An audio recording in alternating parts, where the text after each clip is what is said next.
विकास का अपना खुद का प्लान तैयार करना होगा, स्थानीय संसाधनों के आधार पर करना होगा।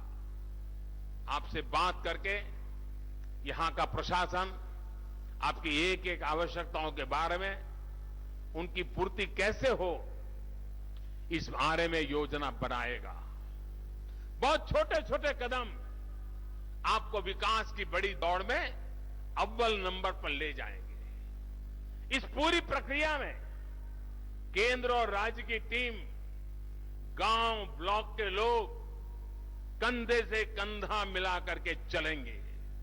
साथियों, आज यहां इस मंच से देश में सामाजिक न्याय सुनिश्चित करने वाली, देश में सामाजिक असंतुलन खत्म करने वाली एक बहुत बड़ी योजना का शुभारंभ हुआ है।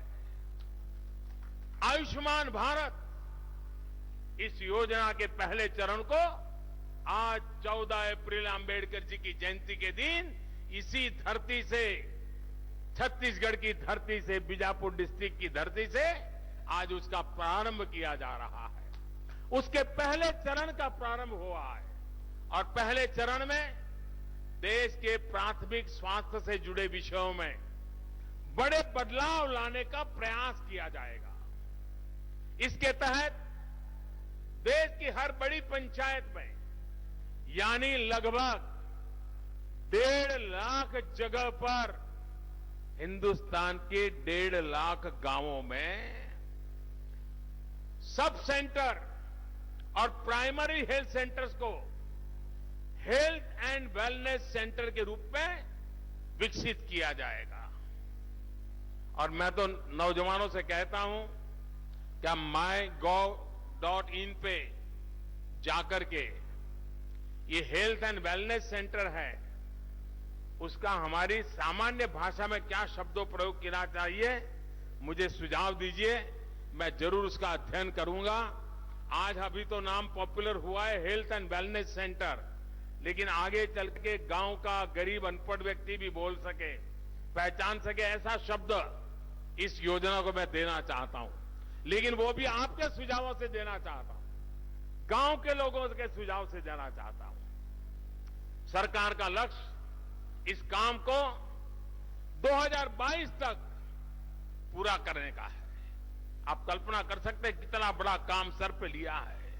यानी जब देश आजादी के 75 साल का पर्व मना रहा होगा, तब तक देश भर में हेल्थ एंड वेलनेस सेंटर का एक जाल बिछा जा चुका होगा। इसमें भी उन 115 जिलों को प्राथमिकता दी जाएगी जो अभी विकास की रेस में औरों से थोड़ा पीछे है।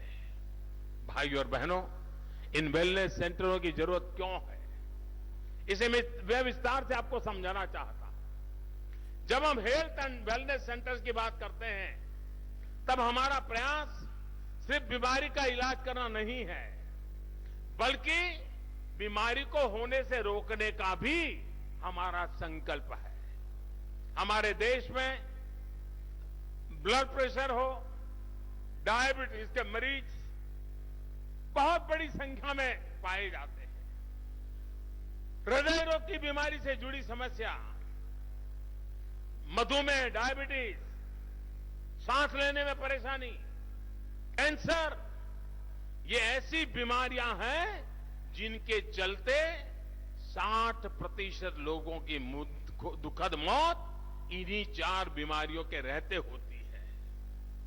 लेकिन ये वो बीमारियां हैं जिनको समय रहते अगर पकड़ लिया जाए तो इनको बढ़ने से रोका जा सकता है।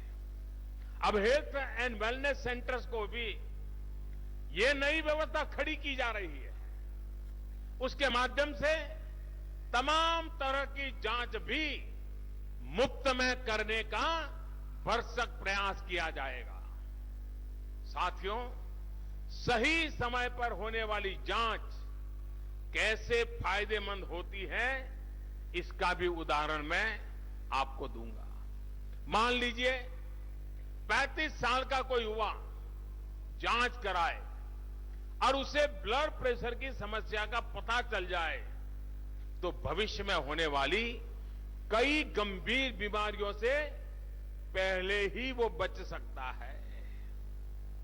अगर पहले से जांच कराकर सही समय पर दवा लेकर योग, व्यायाम या फिर कुछ आवश्यक परहेज बड़े खर्चे और रिस्क दोनों से बचा सकती है। मैं आज जब वेलनेस सेंटर का उद्घाटन कर रहा था तो एक 30-35 साल की एक बहन वहां मिली। उसको पता ही नहीं था उसको डायबिटीज है। डॉक्टर को आकर के कहा कि मुझे बहुत पानी पीने की तरस लगती है, मुझे चक्कर आते हैं, मुझे थकान महसूस होती है। जब डॉक्टर ने जांच की तो पता चला कि उसकी डायबिटीज बहुत खराब हालत में है। 30-32 साल की बहन कि उसको क्या बीमारी, लेकिन आज वेलनेस सेंटर में आई तो उसको पता चल गया और अब उसको पता चलेगा क्या खाना, कैसे रहना, वो उसको कंट्रोल करके बाकी बीमारियों से अपने आप को बचा पाएगी। इलाज से ज्यादा ये अहमियत पर जोर देने वाली इसी सोच को ये हेल्थ एंड वेलनेस सेंटर्स गांव-गांव पहुंचाने वाला है। ये हेल्थ एंड वेलनेस सेंटर एक प्रकार से गरीबों के फैमिली डॉक्टर की तरह काम करेगा। पुराने जमाने में मध्यम वर्गीय और बड़े परिवारों में फैमिली डॉक्टर हुआ करते थे। अब ये वेलनेस सेंटर ऐसा हो जाएगा जैसे वो आपके परिवार का ही एक्सटेंशन है, वो रोजमर्रा की आपकी जिंदगी के साथ जुड़ जाएगा। साथियों, आयुष्मान भारत की सोच सिर्फ सेवा तक सीमित नहीं है, बल्कि ये जन भागीदारी का एक आह्वान भी है ताकि हम स्वस्थ, समर्थ और संतुष्ट न्यू इंडिया का निर्माण कर सकें। आज तो आयुष्मान भारत योजना के पहले चरण की शुरुआत हुई है। अब अगला लक्ष्य